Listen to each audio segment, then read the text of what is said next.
Hello. How is everyone doing? Game week 27. It's almost over. We've still got a few games left to go, but Harry Kane. Harry Kane. It was a shame I made the thumbnail. Probably made the thumbnail a little bit prematurely. But yeah, Harry Kane would definitely be on there. But I mean, 2 goals, 2 assists. The thing is, I was definitely going to captain him, and no one can tell me otherwise. But I went with the Bruno captaincy in the end. The Bruno Gundogan. How are you guys? How are you guys doing in game week 27 so far? See, Dylan, how you doing, fella? He got saved by Kane. Yeah, man. Did you have Kane captained, or was it just owning him has sent you flying up the leaderboards? As many of us who own Kane have smashed it. Son getting the assist for the last goal was quite nice as well. To be honest, it was quite nice. Let me move on into my team. This is gonna be a very quick stream today. Just like quick little review of how the game week's gone so far. So here's the team. Here is the team. Ooh. We got 62 points. That's the 57 you can see there on your screen. Is the points of the team without bonus points. So with Harry Kane coming in with 3 bonus and Bruno coming in with 2, it means that we get some more points, hit that 60-point mark, which is always very nice to hit. Although this season the 60-point mark has sort of almost meant you don't go up in rank, or meant that you kind of stayed very much on the same rank. But hopefully I can see some. But hopefully by the end of the game week, which I should, because I've still got, I think, more than average amount of players left to play, I'll be able to see a green rank. So far, we've got a green rank of just over 100k. I was sitting at about 520k before this game week started. So right now, sitting at 390k. That's after the bonus points. The average apparently is about 37, which I thought it would be maybe a little bit higher. But yeah, average at 37. Probably just everyone who Kane this week. I don't think he was neither a differential nor someone who was really going to punish your rank. I don't think he didn't have the kind of skull or devil next to his name, as I can see on live rank. So I think he's pretty template. Obviously, if you don't own him this week, you're still very much losing out. And it's the midfield that has done well for me so far. And Harry Kane, of course, with Bruno going to come in 10-pointer. It was so nice. Son picking up that assist at the end. The defense has been somewhat of a letdown. I mean, Leno sitting there on 5 points. You know, it was nice in the end for him to get those points. Two bonus points. Ole is at the wheel, confirmed. Yeah, I mean, you know, it's one good result. It's against the grain, but I mean, completely fair enough to Ole and to Manchester United, because they did very well to come away with the victory there. Bruno Fernandes. It was all I was talking to, like I was saying before the game, that game was all about who scored first. Now that's a very obvious thing to say, but more from just an entertainment purpose. I really wanted United to score first in that game, just because I thought it would end up being like a really entertaining game. I did not think that Bruno was going to go and get a penalty in the 30th second, and oh my word, was it close to being saved. But thank the Lord that it went in the end. But yeah, it was an interesting game. Luke Shaw is a very interesting one. One that I'm definitely now have my eye on after that goal. And just Manchester United, although they've got some tough fixtures coming up, they tend to do better in those fixtures. Well, in terms of from a defensive standpoint. So Luke Shaw, definitely one in consideration. I think that Sayuncu spot is one that I'm looking at getting rid of. Kobe, how you doing, fella? 61 benched. Sure, no way, man. 61 -4 and green arrow, almost 200k in rank. Very nice. PTR. Haven't seen you around here before, but very nice. Yeah, I mean, some good scores are going to be had this week. I'm on my bench boost, so I've still got 7 players left to play. So that means if all of them get 2 points, I should end up just over 70 points. So that'd be nice. Yeah, benching Shaw, Kobe. I mean, I feel for you. It's one of them where on paper you made the right decision, but in reality, those are the things that that end up going against you. And I'll tell you what, I did make a mistake. I'm kind of realising now that I definitely made a mistake of doubling up on Leicester defence. Thought I'd target the fixtures, whereas, in reality, teams like United, teams, mainly Chelsea, I think Rudiger's the one that's annoyed me, that I should have gone for, because I think Chelsea just look like they're going to just keep on keeping clean sheets. So Soyuncu's definitely one that I'm kind of deliberating taking out. Now, what do you guys think of this? I'm looking at taking out Gundogan this week, because if he plays against Southampton, I don't think he plays against Fulham. So there are a few things that I can do. I can go for a move like Saka. So, a game week 29 fixture, good game week 31 onwards, very cheap, allows me to do kind of things in the future. I could go to Gareth Bale from Gundogan, because I've got about 3.5 million in the bank.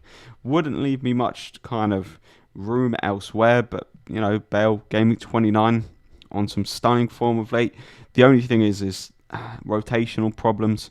Kobe, time to sell. Do you have Son as well? That's the thing, because I've got Son and Kane, so the triple up on Spurs maybe seems like I'm pushing it a bit too far, but at the same time, there aren't really, in terms of like premium midfielders, Salah's not really performing at the minute. I was looking at Aubameyang, but just because we don't know he's going to get kind of consistent game time, it's a debate that I need to have, whether I want to bring in Aubameyang. But the fact that I could keep the likes of Watkins, Bamford, and get Bale, so I could potentially have Bale, Son, and Kane for the game of 29. That could be that really tempts me. And then further down the line, it could be a move out, but I think I'm going to wait and see what happens in the Europa League. If Bale starts, if Bale doesn't start, then I think I'll almost definitely be bringing him in, just because of the whole potential that he is showing at the minute. Not back-to-back games, but in back-to-back game weeks, he's got comfortable double-digit hauls. I have Bale, Kane, and Son. Jeez, you're absolutely smashing it. Yeah, the combination of the two is, I think, a little bit differential. Probably now template, because I feel like a lot of people have moved towards them. But having all three, that's unbelievable. And you look at Spurs' fixtures as well, and they're not that bad.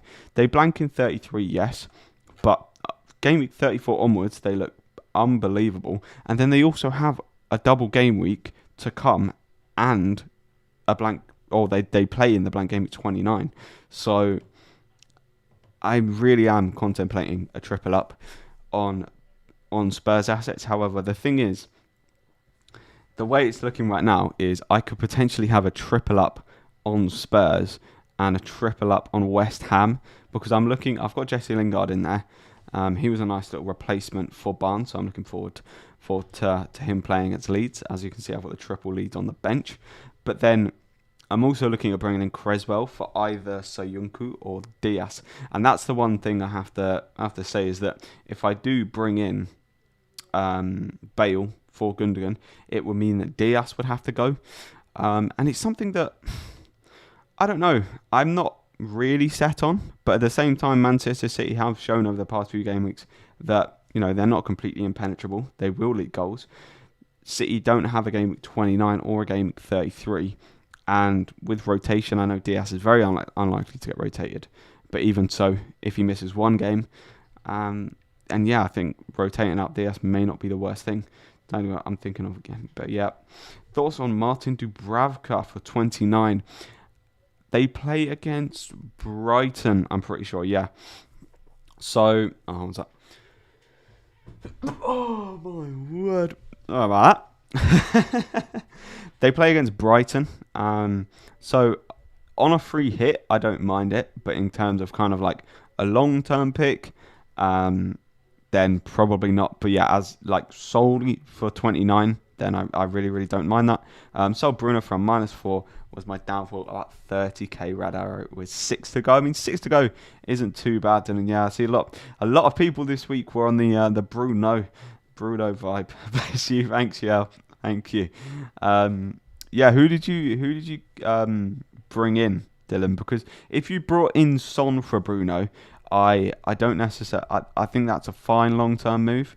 But if you brought in De Bruyne, for me, De Bruyne's like, yeah, De Bruyne's not it at the minute. He looks really off it against Manchester United. But if you brought in Son, I think that's absolutely fine. And yeah, the Bale train, maybe start. It's currently we're currently in the waiting line to buy a ticket, but still at the stage where we're very much debating whether we really want to take this journey with Bale, but definitely in strong consideration. And if you are thinking of bringing in Bale, I'd just hold out for the Europa League game, wait and see kind of what happens there. Yeah, Son have KDB anyway. We'll probably sell him for Aubameyang, Bale, or Bruno. Yeah, I think that all of those players you've listed there are very, very solid. I'd probably maybe just simply be looking to move back to Bruno. Bruno's the kind of safest pick out of the lot of them. More kind of guaranteed points, as I'd put it, because he just seems to always keep on getting points. Aubameyang's probably... a few weeks ago, I would have said Bale was more punty than Aubameyang, but I don't. The fact that Aubameyang's more expensive, and they probably have the same rotation risk now with the Europa League. I do really like Bale. Thoughts on selling Cancelo for someone who plays in 29? Yep, I like that idea. It's hard to really decide who though, because Reguilon is the one I'd maybe go for, but he's getting rotated, so I'd almost be put off of that. You could do like a complete downgrade and just go to someone like a Ben White for Brighton, free yourself up a bit of money. Target, if you've not got Martinez,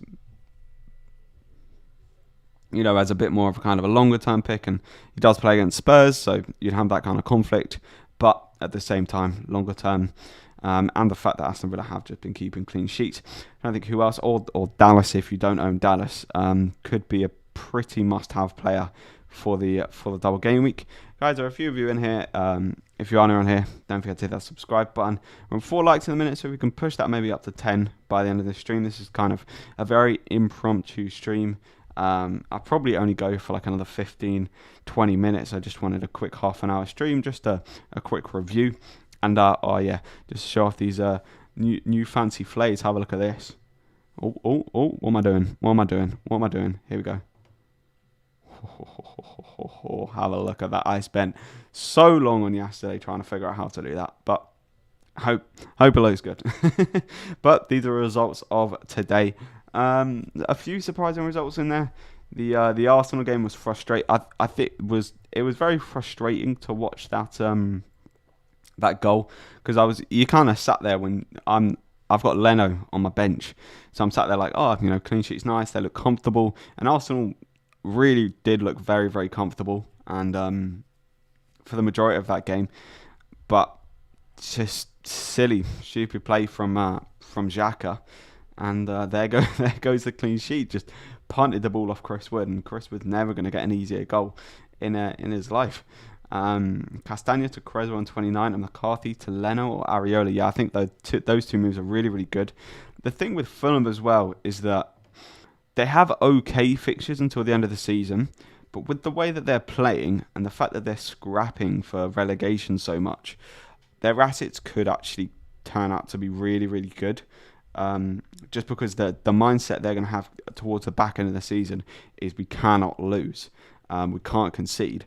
And so Fulham assets in games that you maybe wouldn't expect them to get a clean sheet, they could pull through with clean sheets. So I think that Fulham assets are looking very, very promising at the minute. Let me just have a little look. I'm just going to take a look here actually at Fulham's fixtures. For me personally, I don't... Unless you can get someone who's really, really cheap. I mean, to be fair, Kenny Tete has been playing quite a few 90 minutes of late. It's a player that I brought into my team before and then got rotated around a bit. But in the past, 1, 2, 3... Okay, so he is still getting rotated about a bit. In the past 3 games, he's got full 90 minutes. But the majority of the Fulham team is still very, very cheap. You've got Anderson is probably the one I would go for. He's pretty decent for the bonus points and just, yeah, very much is their best defender. Let's see, actually, who got the bonus points today for Fulham? So Lamina got the goal, obviously. Adaraboa got 3 bonus points as well. And Areola and Anderson sitting down there on 1, and Areola with the 1 save point as well. So, yeah, very, very, very nice. I'm thinking of Dallas, Veltman, or Adebayo. I think with Dallas, it's very much you're picking him for game week 29 and 30, and that's it. Adebayo looks like he could be a bit more of a kind of longer term pick, because Fulham's fixtures for quite a while, I must say, are pretty decent. To be honest, they are pretty decent. So that is definitely something to consider. Picking up potentially a Fulham defender. So after 29, they play Villa, Wolves, Arsenal, Chelsea, Burnley, Southampton, United, and Newcastle. So it isn't the worst kind of back end of the season. Not the best either, but I'll just say they're really going to be kind of trying to fight for the relegation scrap. Do you think there is a possibility of Everton getting a double in 28? There's a possibility. So I don't know if that possibility is actually still on the table. I know there definitely was one. I feel like it's being left very, very late, if you know what I mean. If there were to be one, it would be announced very, very late. So I wouldn't be particularly making plans around that at all. If you own an Everton player, one screen there. If you if you own an Everton player, you can just hold on to them because they look fine, and then potentially transfer them out for game 29. And then but I wouldn't be relying on that, to be honest. Penguin, how you doing, fella? How's your week gone so far? I know you were in the Bruno crew, I'm pretty sure, transferring out this week. So can't imagine that felt too good. And the De Bruyne blank, I was very much that conversation that I had with Benji on your stream about De Bruyne. So I'll wait and see, because he still could smash it in Southampton, but wait and see for that next conversation. I'm not gonna say I told you so, but it'll feel nice. But yeah, so far this week is actually going pretty well. As you can see on the screen, 62 points with 7 left to play. The Leeds West Ham game is a massive game for me. It's huge. Just a really high scoring game in that would be ideal, with Bamford, Dallas, and Rafinha all playing. Any kind of return from any one of those three, I'll be really, really happy. And then Lingard as well looks really, really good of late. I'm not particularly too worried about him not playing 28 because he's got a game of 29. So he can make up for it in there. Yeah, I'm ready for Liverpool's relegation final. Shambles. Didn't have Bruno. Doing alright so far. Hope the West Ham game is full of goals. Yeah, completely same, man. Yeah, I mean, Liverpool at the minute not looking too great. It's a tough one with Liverpool because you look at their fixtures and you think they've got a really, really nice kind of back end of the season. But the only players who you would really want to get from Liverpool are probably Trent, Robertson, and Salah are the only 3 I would say. And they're so expensive for what they're offering at the minute. You can bring in the likes of a Pedro Neto, a Luke Shaw for so much cheaper, and they're going to get the same, if not more, points. So yeah, it's a very tough decision at the moment with what to do with Liverpool players, considering the fixtures that come up. Jota is probably the only one that's in the mid-price bracket, but at the same time, that's a precious midfielder spot that I could give to Pedro Neto for a player who probably isn't going to play week in, week out, and a player who's also a part of a side who are just on a bit of woeful form at the minute. And we can see if Liverpool could do well and do well in the Champions League. I believe, do they play this week? It's either this week or next week.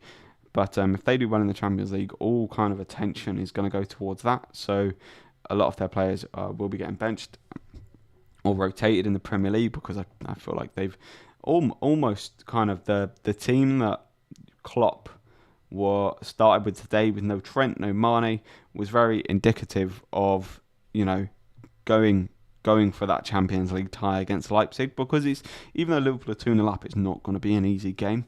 But yeah, Liverpool play on Wednesday against Leipzig, so that'll be an interesting game. I've got Sanchez, since I want to get another keeper that has a good fixture since Martinez plays Spurs. Yeah, I feel you, man. Like, it's a tough one. That could easily be a 0-0 game. So you just almost, if you pick both, pick the one. I'd say I've not really looked at their fixtures, but if there's one that rotates better with Martinez, then I'd potentially go for him. Or go for that one, because Martinez, Aston Villa, they play Liverpool in 31, which at the minute it's not looking like the worst fixture, but then they play City in 32. They've got West Brom in 33, so that's playable. They play United in 35, so it's not ideal. Then they play Spurs and Chelsea in 37 and 38. So they've still got some very, very tough fixtures to come. So you'd probably want maybe some time of rotation if you can out of that. Maybe just for the City game, the United game, and probably the Spurs games are the kind of big red flags in terms of you expect them to concede in those games. Bruno to Bale next week. Pope to Martinez. You're getting rid of Bruno after he's pulled that out. I'm not going to say it was a fantastic performance for him, but it wasn't. But all he's had to do is score a penalty, which United get all the time, and get 2 bonus, and he's on 10 points, and everyone not owning him is reeling, or is having a tough time. So he's the highest scoring midfielder. So for me, I'm not looking at taking him out anytime soon, because he just seems to pick up points no matter what, basically. But yeah, I've got a really tough decision to make. I think Gundogan is going to be gone either this week or next week. I may wait to make my decision, especially if Gundogan doesn't see much time against Southampton. Then I will be playing him against Fulham. So I'll probably just be banking the transfer and then potentially making a move, say, Gundogan to Bale and Diaz to Creswell, come game week 29. But it's a tough one, and then come game week 30, going to have the Leeds lot to sort out. Leeds have a really kind of nasty turn of fixtures on game week 30 to 31. But then Wolves have a nice turn of fixtures then. So the likes of Rafinha can move to Neto. I quite like that move. And then I could either downgrade Bamford for just, 5 point, I don't know, 5.6, 7 attacker. Or I could look at I could look at doing a 1-for-1 transfer for Bamford.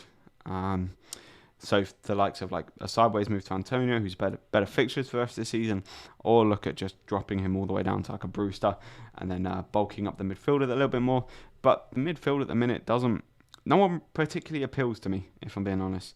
No one does appeal to me very much out of the midfield. So yeah, it's gonna be a tough choice to make. An interesting one in that as well. Leeds only have 3 bad fixtures and then lovely fixtures. Yeah, that's the thing. It's like, it's one of them. It's just a decision that I have to make, because I've got Patrick Bamford in there, and I've got Rafinha. So my thought, if I was going to keep one of them, I'd probably keep Bamford. I'm looking at keeping Bamford and Dallas in the squad, and maybe moving on Rafinha just because I like Neto so much. But you're right. They have City, they have Liverpool. They could definitely go and score against Liverpool, and then they have Man United. So it's not the worst fixtures, like 100%. And then after that, Brighton, Spurs. Okay, Spurs in the minute is a tough fixture. That's a 4 in my opinion right now. Spurs are playing really, really well. And the Brighton as well. They're going to be scrapping for relegation, so probably not the easiest. And then Burnley. So I take it from the standpoint of, up until game week 37, arguably, they actually play really, really tough defences. Brighton defensively have been very solid, or quite good of late. they've leaked a few goals, but they're still not conceding loads of goals. And they're just on a bit of a downturn in form. I feel like to the back end of the season they'll be fighting for a bit more. Spurs, they're playing very well at the minute, and I think that form will continue up until this Leeds fixture. So I definitely argue that game week 31 to 35 are actually very tough fixtures. And then Burnley as well, they're known as a pretty solid side at Turf Moor, so I'd kind of almost have that marked down as a 3. And then they play Southampton and West Brom back end of the season. So I think on paper, you look at the FPL website, and their luck from game week 34 onwards, it looks quite good. But at the same time, when you kind of break down the defences they're actually playing against, I think it's much harder than it looks. Gundo is definitely a gunner. I think I'll get Bale and then do TCL, and then do DCL to either Antonio or Richarlison. Yeah, I mean, Richarlison's definitely kind of taking that thunder right now at Everton, but I think that's probably a little bit too sideways to go DCL to Richarlison. I think that DCL still has the potential to do very, very well, and it'll be one of them cases where you'll probably end up taking out DCL, and then he'll start going on a scoring spree, and Richarlison will blank. So it's probably a bit too sideways in my opinion. But that being said, I really do like the Antonio move as well. Frees up a bit of money, and has some very nice fixtures to the end of the season. All right, so I think I'm gonna end it there. Let me just transfer back on 3. I think I'm gonna end it there. It's just been a quick little half an hour stream just to see how people have got on this week. But I hope you have enjoyed this quick little reaction to game week 27. I'll probably be doing an update on my team tomorrow, and probably a stream either Thursday or Friday next week. But I hope the rest of game week 27 does go well for you. And don't forget to hit that like button, hit the subscribe button if you're new around here.